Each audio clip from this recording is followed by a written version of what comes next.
Bakery স্টাইলের biscuit আপনি খুব সহজেই বাসায় তৈরি করে নিতে পারবেন, তাও আবার চুলায়।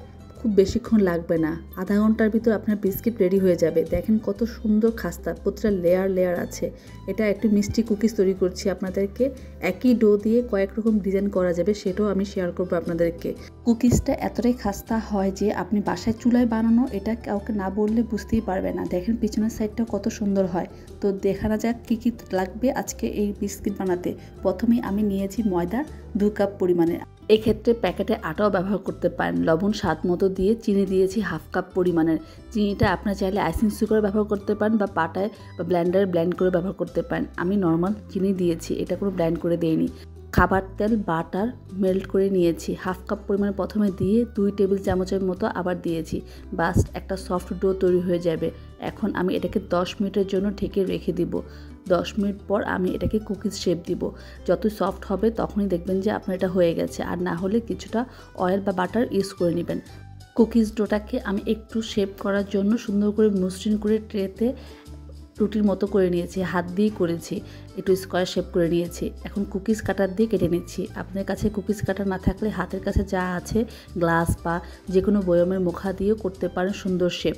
বাকি যে ডো ছিল সেটাকে আবার স্কোয়ার শেপ করে বিভিন্ন কুকিজ কাটার দিয়ে কেটে নিয়েছি। তো এভাবে সবগুলো কুকিজ কাটা হয়ে গেলে আমি এটা কাঁটা চামচের সাহায্যে এলোমেলো ডিজাইন করে নিচ্ছি।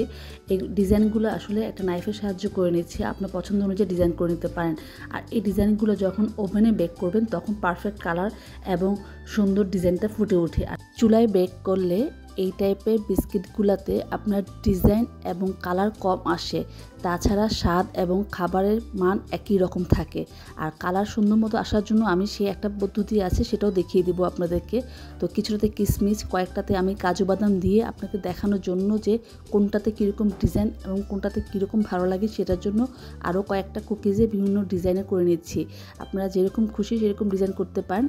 চুলায় কুকিজ করলে কালার আনার জন্য ডিমের একটা কুসুম ফেটিয়ে আপনি ব্রাশ করে নেবেন বিস্কিটের উপর।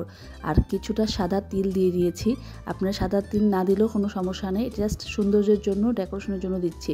এরকম ব্রাশ করে নিলেই হবে। আর কিছুটা তিল দিয়ে দিয়েছি। সাদা তিল দিয়ে আমি এটাকে বেক করব। এটা আমি বেক করব ঠিক 20 মিনিট। 20 মিনিট দেখবেন মাশাআল্লাহ খুব সুন্দর কালার চলে আসছে। আর এগুলো তো বেক করব আমি 20 মিনিট করে। আমি দুটাতে 2 পাতিলে বসিয়ে দিচ্ছি। এগুলো হলো আপনার হিট প্রুফ বাটি, সেজন্য এটাতে সরাসরি চুলায় বসানো যায়। যেগুলো ওভেন প্রুফ বাটি থাকবে সেই কাচের বাটিগুলো তো আপনি দিতে পারেন, কারণ এগুলো সবগুলো হিট প্রুফ থাকে। আমি আরেকটা ট্রেতে বসিয়ে দিয়েছি বিস্কিটগুলো। মাশাআল্লাহ প্রতিটা বিস্কুট খুব সুন্দর হয়েছে এবং খুব সুন্দর কালার এসেছে। ক্রিস্পিও খুব সুন্দর, একই রকম আলহামদুলিল্লাহ। খুব সুন্দর বয়মে ভরে রাখতে পারেন, এরকম অনেকদিন থাকবে। তো বাদাম দেওয়াটাও ভালো হয়েছে। সবচেয়ে বেশি ভালো লাগে আমার কাছে ডিমের প্রলেপ দেওয়াটা। এটা একদম পারফেক্টলি খুব সুন্দর কালার আসে এবং দেখতেও খেতেও মাশাআল্লাহ অনেক সুন্দর। ধন্যবাদ সবাইকে।